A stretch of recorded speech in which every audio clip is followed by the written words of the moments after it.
அப்படிப்பட்ட வள்ளலாருடைய கொள்கையிலே முதல் வரியிலே வருவது எது? கடவுள் ஒருவரே, அவரே அருட்பெருஞ்சோதி ஆண்டவர். முதல் கொள்கை வள்ளலாருது. இந்த உலக மனித சமுதாயம் கடவுள் யார் என்று தெரியாமல் அழிந்து கொண்டிருக்கிறார்கள்.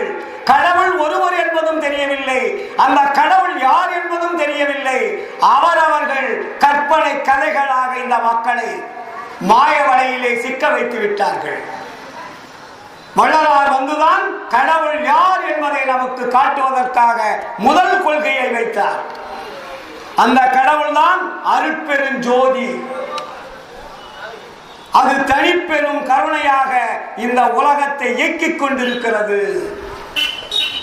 அது நீங்கள் சொல்லுகின்ற கடவுள் அல்ல, ஆலயங்களிலே இருக்கக்கூடிய கடவுள் அல்ல. பிரம்மா, விஷ்ணு, சங்கரன், மகேஸ்வரன், சதாசிவன், இயேசு, அல்லாஹ், புத்தர் என்ற கடவுள் அல்ல.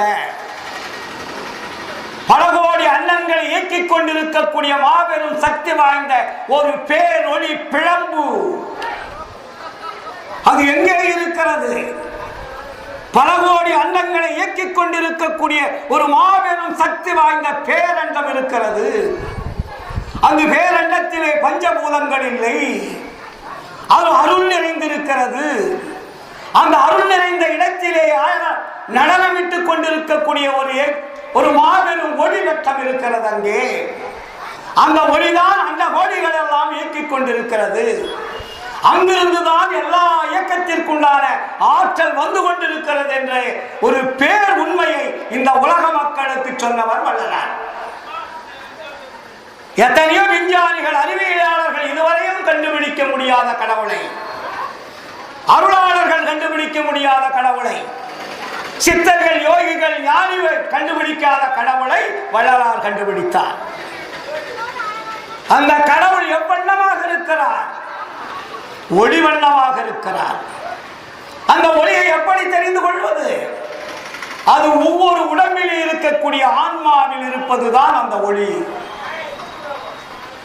நீங்க வெளியே போய் கடவுளை தேட வேண்டிய அவசியம் இல்லை. ஆன்மா இல்லை என்றால் உயிர் இல்லை, உயிர் இல்லை என்றால் உடம்பில்லை, உடம்பு இல்லை என்றால் வாழ்க்கை இல்லை.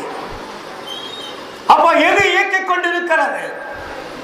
உங்களுடைய உடம்பை இயக்கிக் கொண்டிருக்கக்கூடிய அந்த ஒளி எங்கிருந்து வந்தது? அந்த ஒளிக்கும் இறைவனுக்கும் என்ன தொடர்பு இருக்கிறது? இதை தெரிந்து கொண்டால் மட்டுமே மனிதன் மனிதனாக வாழ முடியும். இல்லை என்றால் மக்கள்